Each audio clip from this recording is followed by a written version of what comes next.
Hello, hello, good afternoon. Today our guest is Phillip Magness. Hello, Phil. How are you doing? Hey, doing all right. Thanks for having me. I'm great. So, Phil, I've been reading your articles published by the American Institute of Economic Research for a long time, and today we're going to hit the ball rolling by talking about the 1619 project. What are some of your objections to the project? Just for your listeners, I guess some context is the 1619 Project was the New York Times's attempt to re-envision American history through the lens of slavery and slavery's legacy. And it came out in August 2019 and has been at the center point of a debate basically ever since. My first foray into it was when the week that the 1619 Project came out. I was actually initially excited because I had seen the newspaper devoting some interest to a historical topic that I work in, which is slavery and slavery's legacy. And I thought, this could be a good conversation piece, something that the journalism world could benefit from academic input and scholarly insights. But then I started reading it. And when I read it, I noticed right away that there was a very heavy ideological political lens that really pertained to two of the dozen or so essays that appeared in the 1619 Project. That was the lead one by Nicole Hannah Jones, where she rather infamously claimed that the American Revolution was fought over slavery, was instigated by the colonists wanting to protect slavery. And then the second claim, which I found even more egregious, was Matthew Desmond's piece, where he said that free market capitalism and the wealth that's accumulated in the American economy was essentially tainted by an origin that was linked with slaves, linked with the slave plantation system. And as I'm reading these pieces, they have both very clear factual errors in them, but those factual errors are used to bolster interpretive claims that are more oriented toward modern day politics than they are at looking at the past. So I saw it as an opportunity missed. It's a project that started on a good footing, but right away went off the rails by delving into politics. All right. And recently you responded to Nicole Anna Jones in a piece for another publication because she argued that 1619 represents the founding of America, but this is not true. Right. So the backstory behind this is one of the most bold claims that the original 1619 project made was that 1619, the year that the first slaves were brought over to Jamestown, Virginia, should replace 1776 as the origin point of the American founding. And this was front and center in the marketing materials for the 1619 project when it launched. It was on the banner on the website. Nicole Hannah Jones made this claim multiple times in public fora around August and September 2019, right after it came out. But that's a pretty controversial claim. You say that the true founding of America is 1619, not 1776. You better be able to back that claim up with a reasoned historical argument. She did not. So she came under fire for it. And then around December or January of 2019, 2020, the New York Times did something that was very, I didn't even go so far as to say is journalistic fraud. They deleted that passage off of the 1619 Project website. They just made it disappear, and they probably did it because they were in contention for a Pulitzer Prize, which it eventually got, and they were trying to insulate themselves from the criticism of that claim, that statement. So it disappeared off the website, and then a couple months go by. No one really noticed it at the time that they were changing the website. And Nicole Hannah Jones goes on CNN and gives an interview where she denies ever making the claim that 1776 was not the true founding and 1619 is the date we should all focus on. So I start scratching my head. And I'm like, wait a minute, you just claimed, and I remember reading this in the 1619 Project itself, and you just claimed that you never made this. So I did some searching and found very clear examples of where she had made that exact argument that she was now denying. So she's revising her past. Then I went to the New York Times' website, and sure enough, the text that I remembered being there was no longer there. So I found an archived version of them, put it side by side, and you can see the screenshot of the original text and the screenshot of the text that was deleted. So it was just complete journalistic fraud in what they were doing. They were trying to hide a controversial claim that they were walking back without actually acknowledging that they were walking it back. Yes, there are many fallacies associated with the project. So for example, racism animates her claims, but she's often wrong. The American Revolutionary War was never fought to preserve slavery. This is something that high school students know. Well, that's exactly the case. So this was probably one of the highest profile errors in the 1619 project, and they did a very minor correction to it. But Nicole Hannah Jones started out her essay arguing that one of the main reasons that the American Revolution was fought was to protect and defend the slave system. And she walked that back and said it was only some of the founders, not all of them, wanted to defend and protect the slave system, but it's a misreading of the history. And what she does here is she looks at two interpretive events that she mistakes. The first of those is the Somerset case in England in 1772, which basically grants freedom to an enslaved man that had been brought over from the colonies into England proper. And they granted him his freedom because they found out that the laws in England proper didn't sanction slavery. So he was therefore free to go. And it's an important historical case precedent. And Nicole Hannah Jones says, well, therefore, because of this case, the American colonies thought that Britain was essentially about to abolish slavery, and that's not the case at all. It was certainly a major event in the abolition movement, but Britain had another 5 decades basically until they were able to act on their own emancipation initiatives. So Britain was not on the precipice of even remotely threatening the slave system in 1772. And then she also points out that in 1775, the colonial governor of Virginia, Lord Dunmore, issued a proclamation when the revolution is breaking out around him, and he's trying to gather his military forces. His proclamation, one of the clauses said, "And any slave that joins my side, joins the British Army's side, and enters into the militia, will be granted their freedom." So this obviously does incense the slave owners of Virginia, but only on the colonist side, because Lord Dunmore, what he does is he specifically exempts all loyalist slave owners. So it's not an emancipation measure. He's just trying to create military chaos and encourage the slaves to revolt or run away from their plantations as a way to weaken their cause in the war. So she completely misrepresents this event as if it was like an emancipatory action, when really what it was is a military action. And you look at the history of Lord Dunmore. I mean, this guy's a pretty nasty character. So after he gets removed from Virginia as the colonial governor, he gets reassigned to the Bahamas and takes up residence in Nassau in the Bahamas, and earns a reputation as one of the cruelest governors that the Bahamas ever had as a colony, because he's basically a slave driver. He makes all the slaves of the local plantations. He puts them to work building fortifications around Nassau that you can still see today. So a really cruel, over the top, kind of brutal governor, and she's trying to reinvent him as if he was some sort of emancipatory hero of the American Revolution. It's not that at all.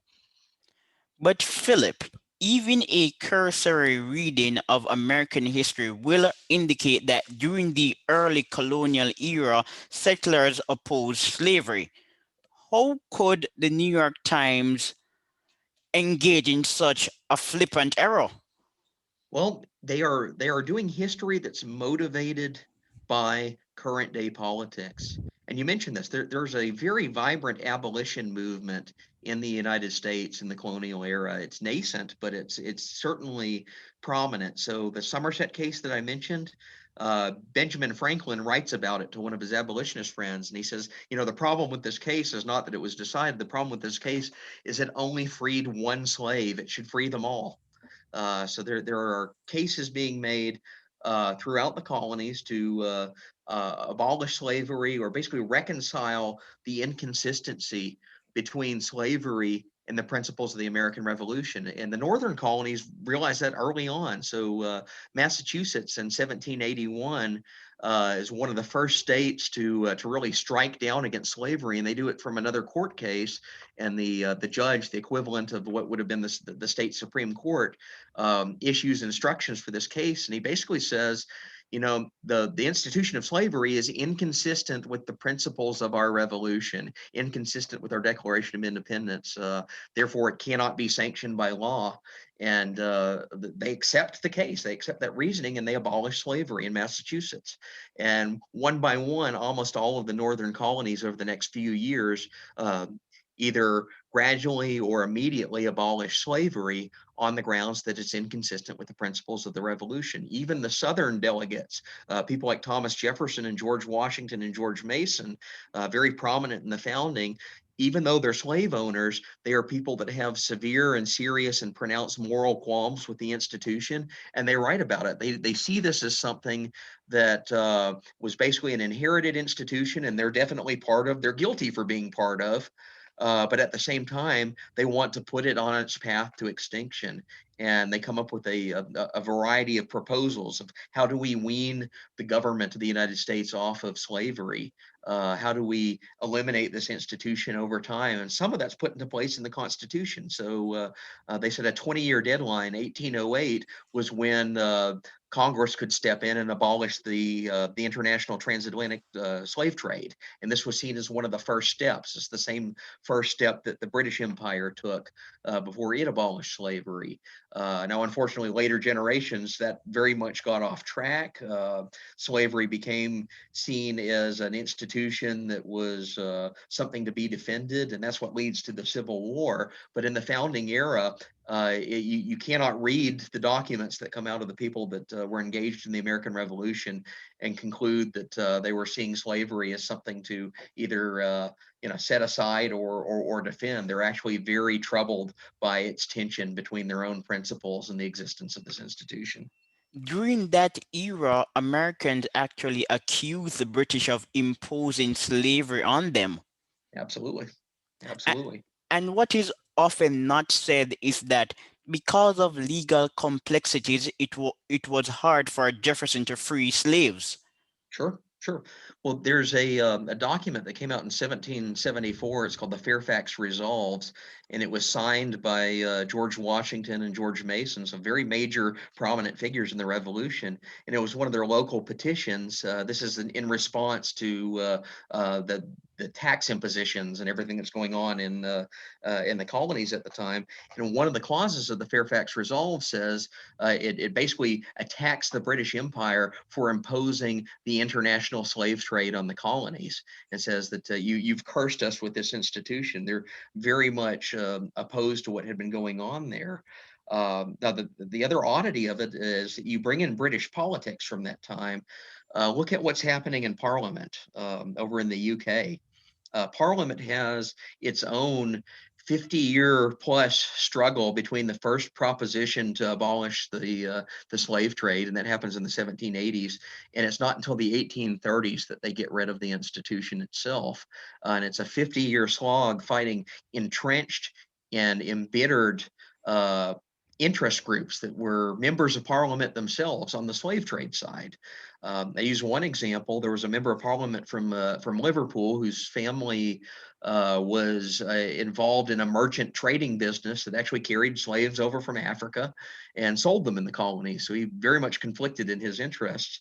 A fellow by the name of Bannister Tarleton. The reason I mention him, though, in the context of the Revolution, he's also one of the famous cavalry commanders on the British side of the American Revolution. He came over to the Carolinas and was one of Cornwallis's cavalry commanders, fought in several major battles, but he's a pro-slavery guy on the British side. Meanwhile, back in British Parliament, you have anti-slavery figures that were affiliated with the what was called at the time the Whig or the Old Liberal Party. This is Charles James Fox, Edmund Burke. These are very well-known and regarded statesmen of their era and today. These are the anti-slavery guys that later, throughout this fight against slavery, they'd be the ones that were sponsoring and promoting the bills.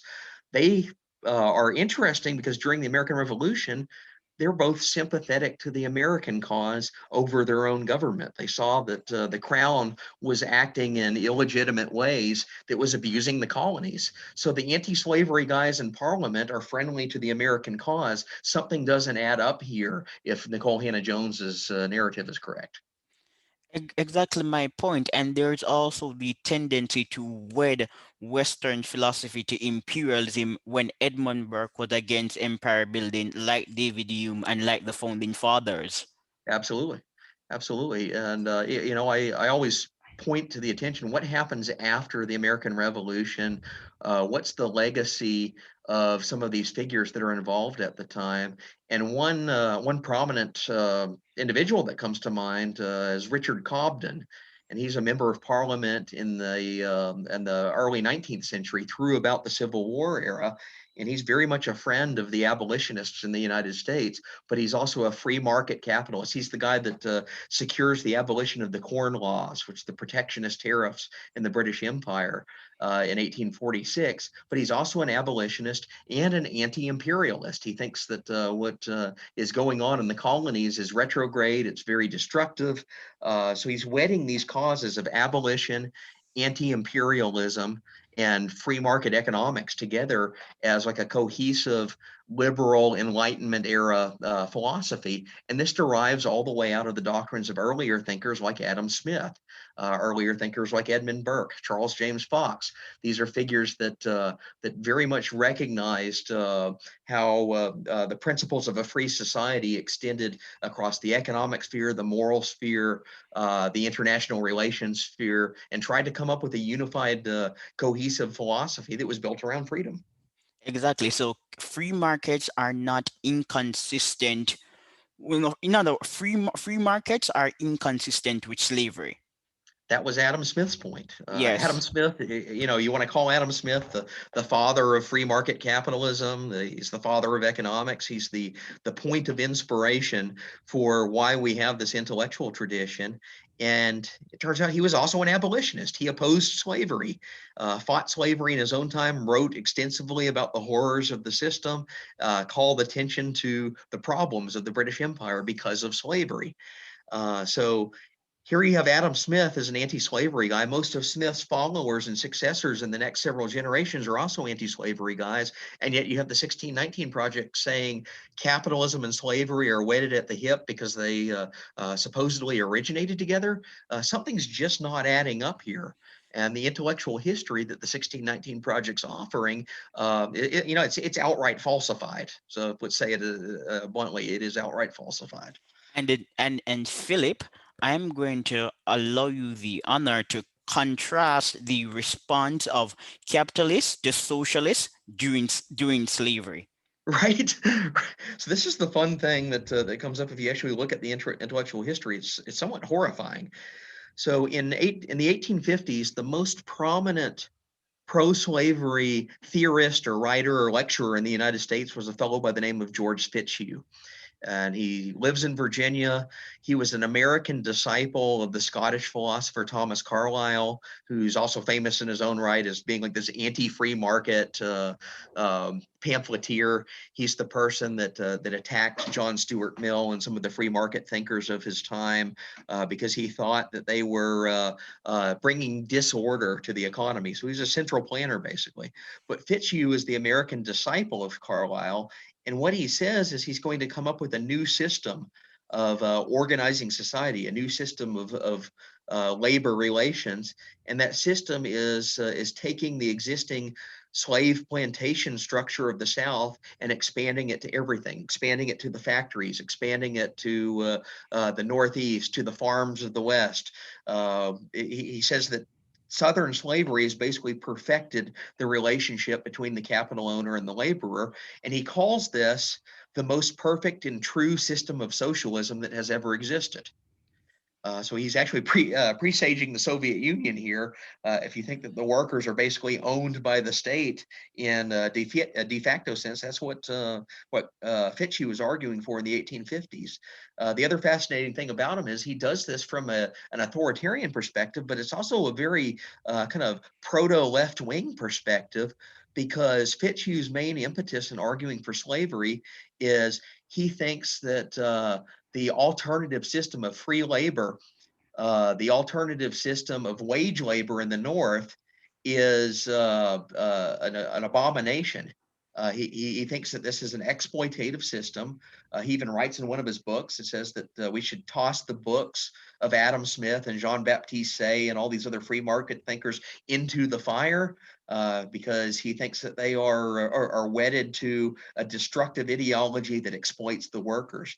And he comes up with a theory that basically is a decade before Karl Marx writes on the concept of surplus value, uh, and derives an entire Marxian economic system around the labor theory of value. Fitzhugh discovers the same concept, and he says that the plantation system solves the surplus value problem and prevents exploitation because it puts the slave in the caretaking ownership of the master of the plantation, who ensures a fairer, more equitable distribution of resources. Now we look at this and we see it's all nonsense, just as we saw the Soviet Union's uh, attempt to impose socialism a century later operated in similar nonsensical ways, but they claimed that they were acting on behalf of the slaves themselves as benevolent caretakers, and that this is why slavery should work. This is why slavery was the perfect form of socialism in Fitzhugh's mind. And yet here we have a clear case of a self-described socialist embracing slavery, a clear case of someone like Adam Smith, who's an abolitionist and is considered like a founding figure of free market capitalism, as well as Smith's heirs and descendants. Uh, and yet you have something like the 1619 project. It's entirely inverting that narrative and claiming that no, it's really the capitalists that are the bad guys because they were aligned with slavery. Therefore we need to implement more regulatory, centrally planned socialistic adaptations to the economy in the 21st century to atone for this sin. Excellent explanation. Now, Phil, comment on the exploit of entrepreneurial businessmen who were anti-slavery. Yeah, so there's a very famous case that happened in New York City around a pair of merchants, Arthur and Lewis Tappan, the Tappan brothers. They were importers and had a major dry goods distributorship system in New York City. The Tappan brothers were also philosophical abolitionists. They were philanthropists of their day, so very wealthy, and they gave a whole bunch of money to the abolitionist cause. So they'd fund William Lloyd Garrison, and they'd fund abolitionist newspapers, pamphlets that were mailed and sent to the South, basically urging slave owners to give up slavery and urging slaves themselves to revolt. So through and through philanthropic abolitionists, and they're wealthy, so they're privately doing this. What sparks a huge backlash in the 1830s, when some of this literature starts arriving in the South, the slave owners start petitioning Congress to ban what is being sent in the mail. They don't want abolitionist literature arriving in South Carolina because that could cause the slaves to revolt, or that could cause people to start questioning their system. So they try to use the post office to censor the mail. The Tappan brothers find ways around this, and they keep sending literature south. One of the attacks that comes on them, there was actually a warrant uh, pasted to the side of a post office in South Carolina, putting a bounty on their heads, offering to pay money if someone would basically go murder these abolitionist philanthropists in the Northeast. Well, that didn't work. So the next thing they tried to do was to cancel their business contracts. They tried to lead a slave owner boycott of the Tappan Brothers network of businesses, and they, they're a shipping goods distributor, so they have goods coming in through New York City, and it's going all over the country. And the financial mechanisms of the time, are very slow moving. So when you shipped goods, it involved issuing a lot of lines of credit. It involved starting the shipment before the payment is received, because this takes weeks or even months to travel, sometimes several thousand miles. So these are complex financial arrangements, and slave owners start discovering, hey, we can undermine their firm, we can bankrupt them by putting in false orders and not paying for it. So basically scamming them. So what did the Tappan brothers do? Well, they said, well, we can get around this. We can get around the slave owner attack on our business by setting up an independent credit rating agency. And this is the genesis of what we now have today, the modern credit rating agencies that still exist on Wall Street. They created one of the very first attempts of that, and it was to get around the slave owner boycott. And what they did is they hired private firms that would investigate when a contract came in from the South or a contract came in from another part of the country that they couldn't verify immediately. They'd have an agent on the ground that would check into the credit history of the person that just placed the order and would either give the thumbs up or thumbs down based on whether they thought that this is a reliable person that's fulfilling the contract. So here you have a clear case of capitalist entrepreneurs, capitalist businessmen that are ideologically wedded to the anti-slavery cause. They're promoters of abolitionism. They're targeted by the slave owners, and yet they come up with a way to get around them, to keep their business operational and keep their philanthropy going by circumventing what are very aggressive illegal tactics that the slave owners were using to try to penalize them and shut them down. Excellent point again. But it is also implied by the 1619 project that Black Americans fought slavery and racism on their own. But what about John Brown? Right. So this is the story that it's an odd history, kind of an attempt to revise how the abolition movement played out. And there's no single person that you can credit for securing the end of slavery, for winning this victory over this horrible institution. It is a decades upon decades long fight, and it involves millions of people. Some of them include the slaves themselves, slaves that escaped to freedom. There are examples like Frederick Douglass that becomes one of the most prominent figures of the abolition movement, one of the leading speakers on that side for most of his career. He's a pamphleteer against slavery. And but there are also white Americans like the Tappan brothers, William Lloyd Garrison, that are up in the North that are also joining this cause for reasons of principle, and none of them could have succeeded without the other. I mean, to build a movement like this, you can't just depend on one small subset or one group of individuals. They actually launched an international moral crusade to fight the institution of slavery, and it involved African Americans, some of whom are former slaves. It involved current slaves that did the ultimate act of rebellion. They escaped. They fled to the north. They fled to Canada. They moved abroad to get away from this institution. It also included the people that helped them escape, that helped fight for them, that ran the Underground Railroad to get them through northern cities when the federal government is chasing them down, that sometimes even sprung them from jail to make sure that they could escape to somewhere that was safe. But it's a multifaceted movement. There's no single agent that makes it happen. It's actually a lot of people working out a principle and a lot of people recognizing that this institution's at odds with basic ideas of freedom. Exactly. And the treatment of slaves by horrible white slave owners can be compared to black slave owners whose treatment was often egregious. So, for example, William Ellison. Mm. Right. Well, there's a very convoluted, complex history of slavery. And if you go all the way back to the Middle Ages, this is a global practice. It's something that's happened in almost every society in history from time immemorial. And there are slave traders on the African continent. And basically, what it is, it'll be one kingdom or one tribe captures or defeats another in battle. And what do? They round them up and they sell them into slavery. First, originally around the Mediterranean, this is happening. Then the slave traders show up and start carrying them over to the New World. But it's a direct result of this endemic institution that had existed from time immemorial in history.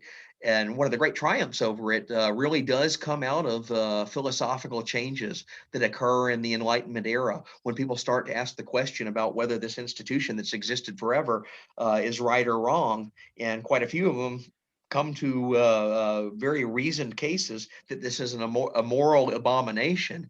So that's a change that happens for the first time in history in the 18th century. There's actually a mass movement to recognize that slavery is wrong. Another way to put it, the principles of 1776 are such that, had 1776 not happened, and I'm paraphrasing another historian who made this point, the year 1619 would just be like any other year in human history, where slavery was accepted as the norm. But it's actually the ideas that are associated with 1776 that bring about that moral change in opinion, and cause people to realize that slavery is wrong. Yes, the Asante Empire, Benin, Dahomey, Axum, and the Igbo people of southern Nigeria all engaged in slavery. But what Mhm. is interesting is that Western civilization abolished slavery, and Bronwen Everell in her book, Not Made by Slaves, Ethical Capitalism in the Age of Abolition, Mhm. argued that businessmen in Western countries divested themselves from slave labor because they were under the influence of moral arguments. That is absolutely the case, and we see evidence of this throughout because slavery is a very powerful political force, especially in the colonies, especially in the Caribbean. And they have access to the halls of power, to Parliament. This is a point Adam Smith makes. He says that one of the reasons slavery is so hard to abolish is the slave owners themselves have a habit of getting themselves elected to the Parliament. And when they do that, they're never going to vote to abolish their own institution. So it's a political capture, a political entrenchment. And what you see is businessmen that have genuine moral objections to this finding workarounds. So one of the famous cases from the late 18th century is Josiah Wedgwood. He's an entrepreneur that creates the Wedgwood china, the Wedgwood pottery that really comes into vogue in that era. So he's one of the first mass producers of basically plateware and various products that travel around the world in global trade, makes a fortune. But he's also personally an abolitionist. And one of the things he did is he made this little icon. It's a little badge, and it's famously it has the logo on it. Am I not a man and a brother? And it's of a slave that is basically asking for freedom, calling for freedom. And it became the badge that an abolitionist would put. They'd pin it onto their jackets or their dress or their brooch to signify that they were in favor of abolishing slavery. And this is all coming from philanthropy in the private sector. And it's all targeting specifically a government institution. Yeah, yes, slavery is a system of rent seeking, and Entirely. this is one reason why slave societies can only engage in incremental innovations and not revolutionary innovations, because innovations that are revolutionary will fundamentally topple the system. Yeah. Yeah, you mentioned this idea that slavery is a rent-seeking society. It may be the original rent-seeking society. What do slave owners do? How do slave owners maintain their practice? They get the government to subsidize the maintenance and enforcement of slavery. They get the government to adopt laws and to hire police forces, slave catchers, fugitive patrols, militaries to put down any resistance to the institution. And you think about this is basically like the plantation owners, rather than having to hire their own security guards to keep their slaves on the plantation, if they get the taxpayers to fund it, they get the state of South Carolina to enact laws to enforce it. They get the state of Virginia to enact laws to enforce it and appropriate public funding to the sustaining of those laws. Well, what do? They've lowered their business costs. In addition to exporting this awful institution onto all of society, they've lowered their business costs by making the public pay for and subsidize their practice. Exactly. Jeffrey O'Mell has done excellent work on the topic. He wrote Mhm. on the deadweight losses of slavery. If one is being paid to track runaway slave, then he's wasting productive time because he could have been doing something more efficient and innovative. That's entirely it. As an economist, we say, what's the opportunity cost? What is the unseen of this institution happening? In slavery, we have very clear, visible signs of its evil. visible signs of its harm, but the unseen is what economic activity did not occur precisely because this horrific institution is in place. Why did the South lag behind the rest of the nation industrially for decades, not only during slavery, but for decades afterward? This is a direct legacy of the economic problems that slavery causes. It diverts productive resources to this horrific system and does so in such a way that it actually stagnates the economy. It doesn't build wealth, it curses the region that employed slavery for decades to come afterward with stagnation and obstacles to overcome, some of which were not even surmounted for another century after this institution was abolished. And during slavery, less than 25% of people in the South were dependent on slave wealth.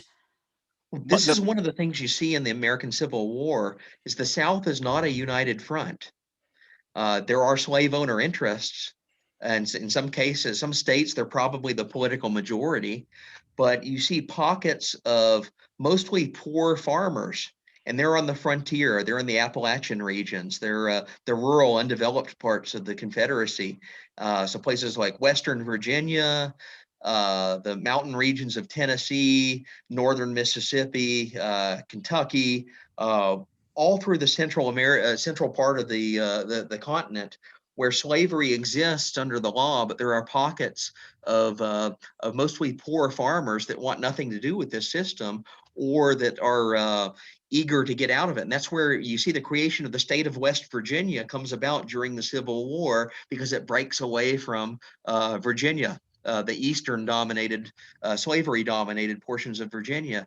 And this is just a recurring theme throughout that period that there are substantial segments of the Southern population that are actually harmed by the slave institution being in place in addition to the slaves themselves. exactly the benefits of slavery flowed to the elite, but the costs were evenly distributed. Even people who That's were not slaves had to assume the disadvantages of slavery. it's entirely the case. So And it's then, and there's also the book written by Merritt, and she argues that slavery resulted in poor whites becoming poorer. It did not inherit white people in the South who were not slave owners. right, right. It's, I mean, you basically imposed economic stagnation on the entire region of the country. And we see this in, so one of the biggest tells of this is the immigration patterns in the eve of the Civil War. Where are poor immigrants moving to when they come to the United States? It's not Alabama. It's It's to the rich overwhelmingly, slates. yeah, it's overwhelmingly the free states that immigrants want to move to the free states because that's where the economic activity is. That's where opportunities to get ahead exist using free labor. They don't go to the South because the South is the economically backward part of the country. Yes, people like to reside in wealthy countries that create opportunities for innovation and individual upliftment. So, for example, research shows that slavery perpetuates inequalities because it deters human capital formation and prolongs structural inequities. Yeah, yeah. This is entirely the case. You asked the question, we talk about opportunity costs. What is the opportunity cost for the millions upon millions of people that were held in slavery? And Adam Smith gets to this point. He studies elements of the plantation system, and one of the things he notes is, put yourself in the shoes of an enslaved person on a plantation. Uh, are you eager to innovate on your trade? Are you eager to improve your knowledge, improve your craft, to learn new things when the only incentive that you're facing is basically being beaten or whipped if you don't do work according to the master? It has a very strong disincentivizing effect that is imposed directly on people that are slaves themselves. It's imposed directly on those that are harmed the most by the institution. And when you have a legal system that sustains this, I mean, you're inflicting massive violations of rights, massive violations of opportunity for betterment upon millions of people that are tied up in this system through no fault of their own and through the oppression of people that have captured the government, captured the mechanisms of lawmaking to make slavery an institutional factor.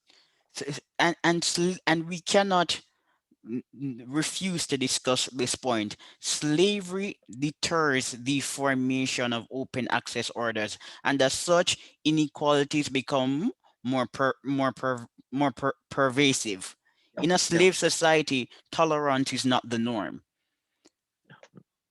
yeah, yeah. So over time, institutions are created to basically keep people in their place. And another point is that slavery deprived America of the innovative capabilities of blacks. Black slaves were not encouraged to innovate, and even if they did innovate, they could not own the invention, neither could their owners patent such invention. That's entirely the case. I mean, it's a system that's designed to steal and expropriate and exploit the people that are subjected to it.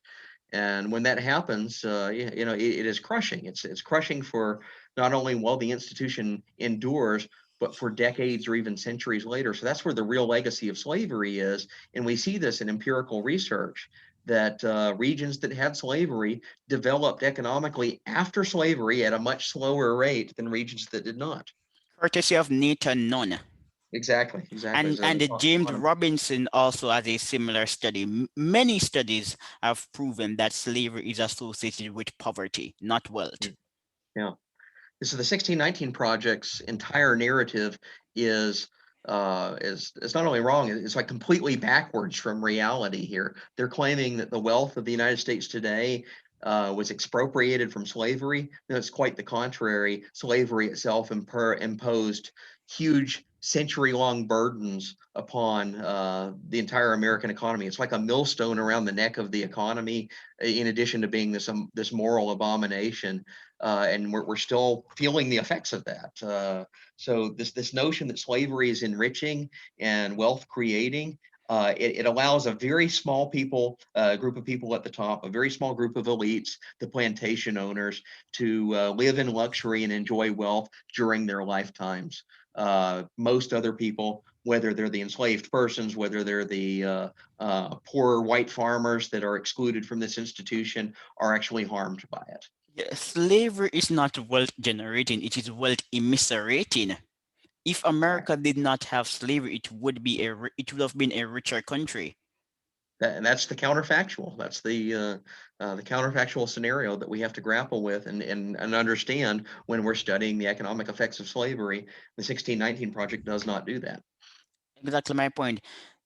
Now, Phil, the 1619 project is also mistaken on the role of cotton in stimulating economic growth. Right, Tell right. us a little about that.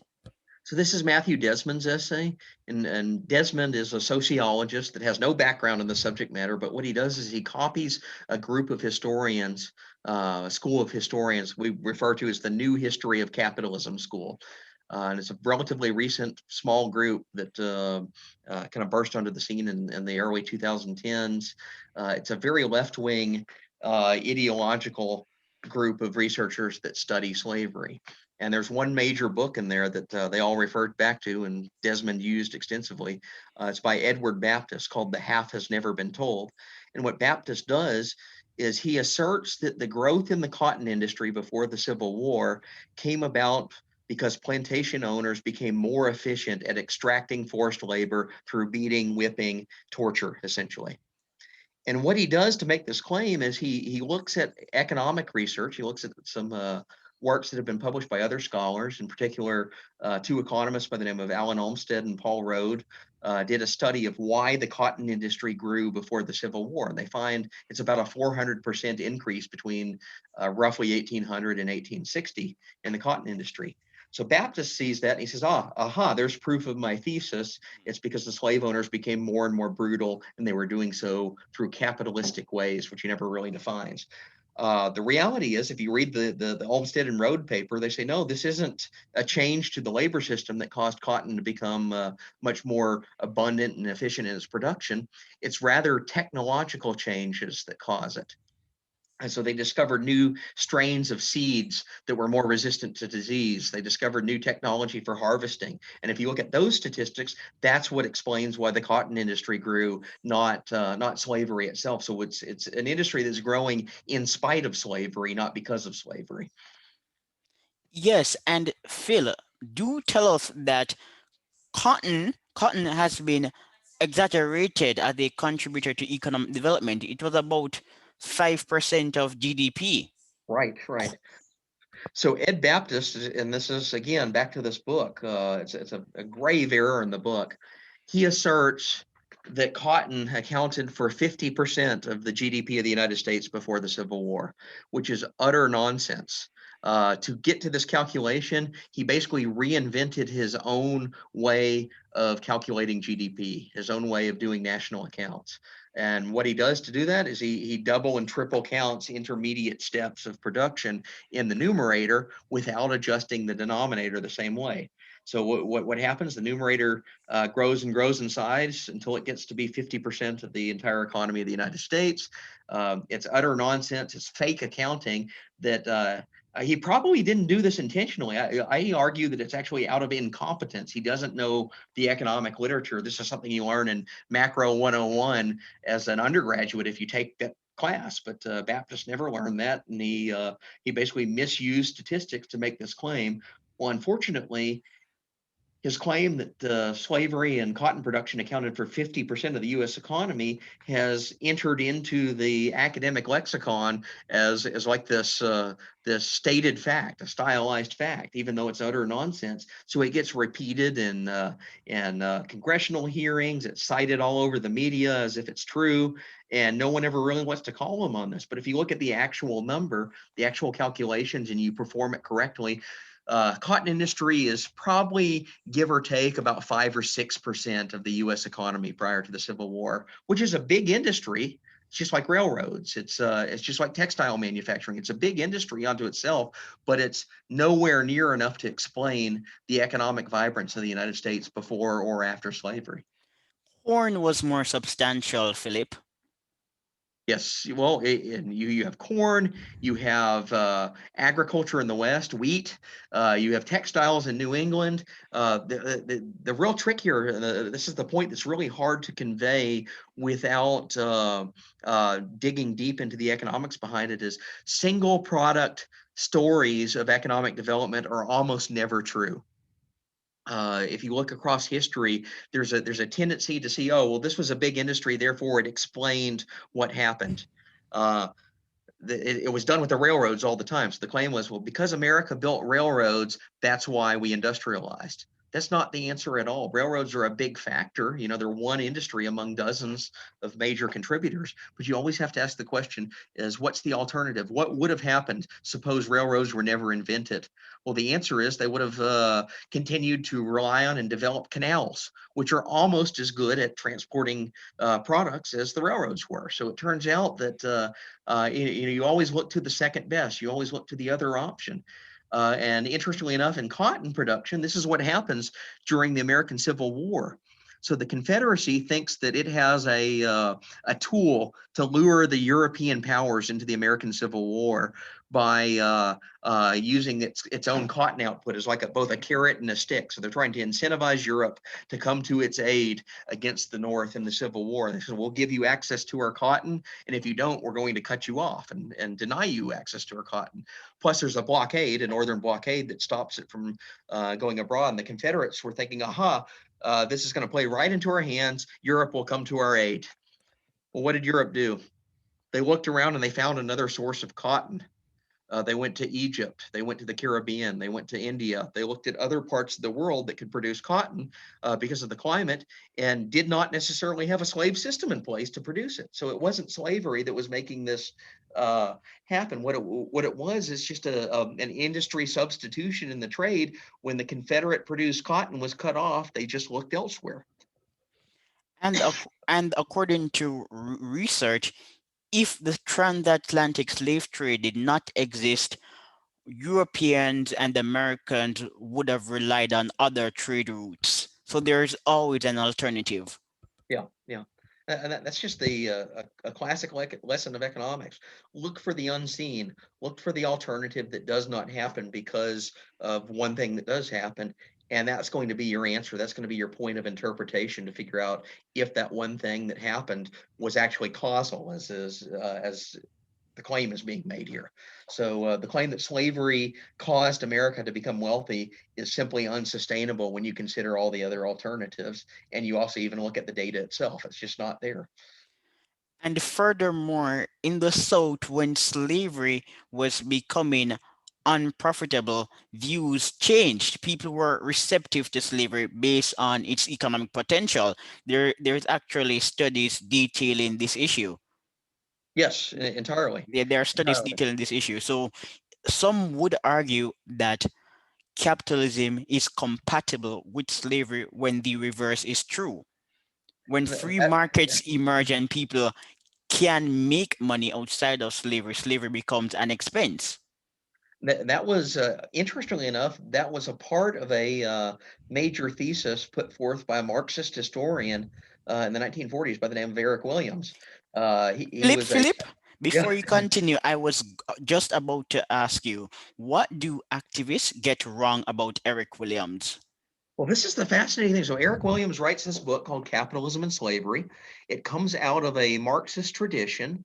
So it's very much of the left. And Williams's whole point, his major thesis, is that abolition only happened in the British Empire because it became wealthy enough through capitalism to turn to an alternative system. It became no longer a necessity mechanism to rely on slavery. In other words, slavery was a victim of capitalism's success in the British Empire. And there's a big debate over whether this is actually an accurate capture of the picture, but it was the thesis that Williams put forth. And it was a very prominent thesis at the time. It's done through a Marxist lens. So one of his points that he's trying to make here is that the capitalists were not altruistic abolitionists; they were self-interested, profit-seeking abolitionists. Because abolitionism became profitable, therefore the capitalists pursued it. So he's trying to denigrate abolition on that grounds, and he's doing this. It makes sense from a Marxist perspective to make this argument if you want to show that self-interest is driving capitalistic decisions, to say that no, they are not altruistic, they are not looking out for the benefit of the slaves. What they're really doing is trying to increase their bottom line because they saw slavery as being superseded by and even becoming an impediment to capitalism. But that's the gist of the Williams thesis. What do the new history of capitalism types do? And they've actually been called out by some other historians on the left that have studied their works. Even though they claim to be operating in the tradition of Eric Williams, they're basically inverting his thesis and saying, no, capitalism and slavery are wedded at the hip. Therefore, wealth that emerges out of capitalism can only be built upon slavery, but it doesn't seem that they've ever read the Williams thesis in any meaningful way. They're just name dropping him to assert that they're continuations of his tradition. Well, I am from the Caribbean, and people in the Caribbean, like activists, they have misinterpreted the Williams thesis. But in high school, I had good teachers, so we had to read J.R. Ward and Mhm. Seymour Dresser. And according to these researchers, on the eve of abolition, on the eve of abolition, slavery was still relatively profitable. So the consensus is that slavery was upended because of morality and Right. philosophically in essence, not necessarily because it was becoming unprofitable. Right. Right. Yeah. And the reason the slavery is able to sustain its profitability is it because it has a massive subsidy from the government that it's able to secure and capture through this rent seeking that we talked about. As long as that exists, then slavery remains profitable. It's like this in the same sense as like ethanol production today remains profitable precisely because it's subsidized. So that's definitely what's happening there, and you have a rise of a moral argument that is working hand in hand. The moral argument does also recognize that there are long-term inefficiencies about slavery. That's why you see this even in Adam Smith. He says, here are the economic arguments against slavery, here are the moral arguments against slavery, and they work hand in hand in Smith's system. But it's not the case that unprofitability has taken hold yet and caused slavery to be on the demise. Rather, if anything, their political power seemed to be increasing on the eve of abolition, and that growth in political power is what pushes the moral backlash against it. Exactly, because researchers for America and the Caribbean are contending that on the eve of abolition, slavery was profitable, and I guess their invoking this argument to justify the relationship between capitalism and slavery, but it is a dubious connection. And you're Absolutely. right, rent seeking is the hallmark of slavery. In the Yes. 70s, Philip Coelho, he did a study on slavery and he found that slavery benefited wealthy people who owned slaves and it imposed a cost on British taxpayers. Yeah. Yeah. And he was actually studying the British West Indies, and I'm from the West Indies. Yeah, and that's entirely the case. It is an imposition of its own costs onto the public at large. So it's a classic public choice problem.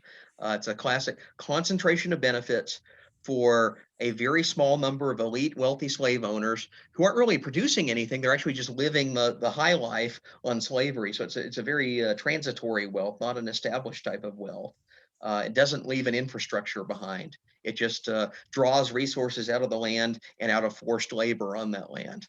But it's a very small, cohesive, rent-seeking interest group. And what are they able to do? They're able to sustain their system by spreading its costs onto the masses, onto the tax-paying public at large, which is much more diffuse, which is much less politically connected, less privileged than the slave owners themselves. So it's a classic public choice story. And slave owners were not Schumpeterian businessmen. For example, No. in Jamaica, slave owners, after migrating to England, they invested in property, not manufacturing or technology. Yeah. Well, they're mostly absentee. The Caribbean is faced with a wave of absenteeism. It really starts to take hold in about the 1760s and 1770s. This is where the landowner owns a plantation in Jamaica or No, Barbados or Barbados was the exception. Barbados is a yeah, slight exception. yeah. But they move abroad. They leave the plantation. That they aren't setting up home in Jamaica. They're living in Liverpool, or they're living in London, or they're living in a city on the European continent. And this plantation is basically operating remotely by an overseer who has a very different set of incentives. And none of those incentives are to develop the economy. None of those incentives are to develop the property beyond pure sustenance of the operation. So it's wealth that's just being extracted and transferred abroad by an absentee landowner. And one of the problems that they see, they start noticing after several decades of absenteeism, is this is a really poor way to run a plantation, even in addition to all the problems of slavery itself. So they see large tracts of land that are basically being left abandoned, basically being unused because there's no market mechanism to improve upon them. And quite the contrary, you have this dreadful, inefficient system that is also a moral abomination that's causing the plantations to basically be abandoned. But even in the coffee sector in Jamaica, planters were not absent and it was still relatively unproductive.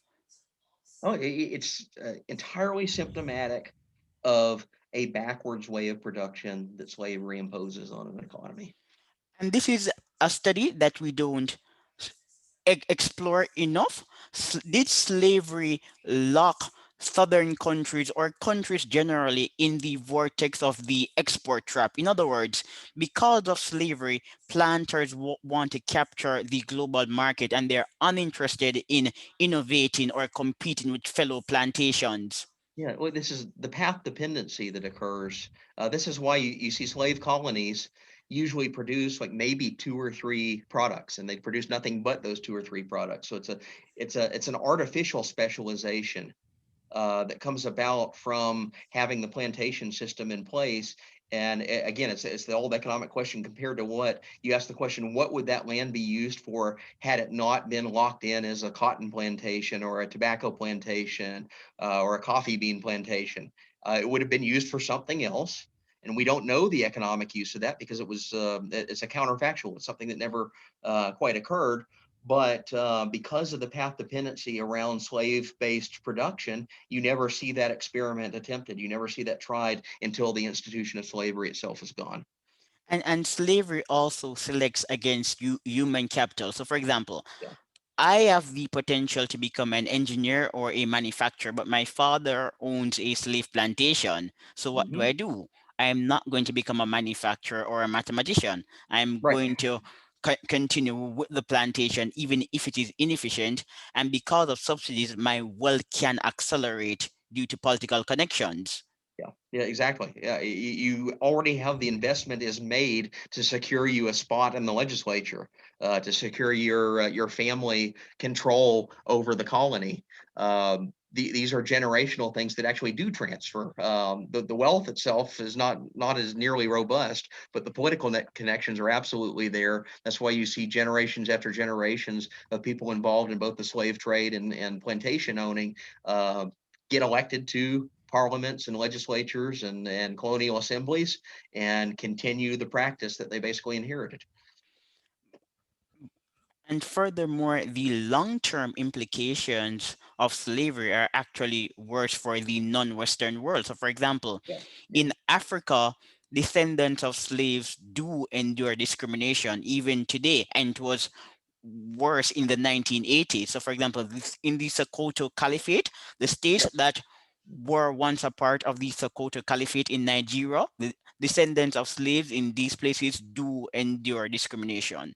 No, it's absolutely the case. It creates caste systems that are multi-generational. It creates an artificial division on humanity that the only answer to this is a moral one. It's not an institutional thing that's going on here. It's actually the relic of a bad institution. But yeah, so, slavery sows division, and it does so for many generations after the slave system itself is formally and legally abolished. All right, but we're wrapping up soon. All right. But I have a question. Sure. Phil, do you support reparations? I do not, and I've written against the topic, Yeah. against the decision.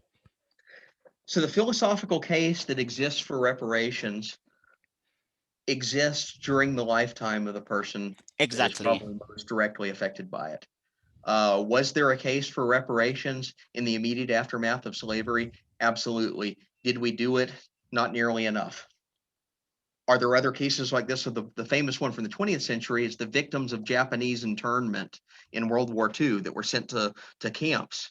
American citizens that were sent to camps during World War II by Franklin Roosevelt because they were deemed a security threat. There was a reparations measure passed in their lifetime to compensate them for the harm produced.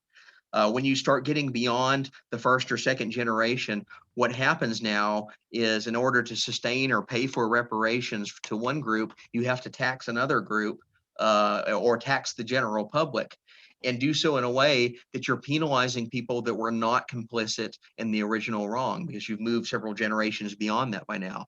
And when you get 150 years plus past the institution of slavery, I mean, that's clearly the case. We don't have anyone that's alive today that practiced slavery in the United States. We don't have anyone that's alive today that was enslaved in the United States under at least the traditional normal practice that existed prior to the Civil War.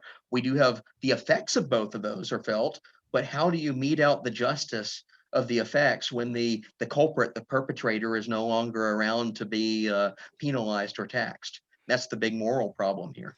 Reparation reflects politics, not morality. According to researchers, there is a positive relationship between underdevelopment and indigenous slavery in Africa, but activists are not imposing demands on Africans to pay reparation to to the descendants of slaves. Well, we can look at injustices exist across human history. That's the great tragedy of our condition. That's the tragedy of our world. When we pick or select something that happened not only generations, but many times centuries or millennia ago, we can definitely recognize the injustice there. We can see the effects of that injustice. We can study it and figure out ways to improve so it does not happen again, to improve the lives of those that were affected by it even indirectly generations later, as we've seen in multiple cases here. But the problem is, how do you mete out justice? Can you perpetrate another injustice against somebody who had no complicity in something in order to better the lives of someone that has a lineal descendants from someone who was wronged? That gets into really tricky territory, and I have not seen a moral solution to how you do that justly and fairly. What I do see is political opportunism. I see people that are claiming reparations now as if it was going to be like a magic band-aid or solution to poverty. It's going to fix everything if only there were reparations. And reparations dependent on wealth redistribution.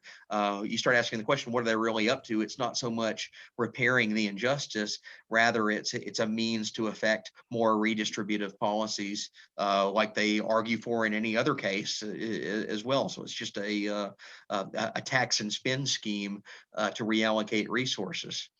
So I'm guessing that these are the reasons why you are not a liberal.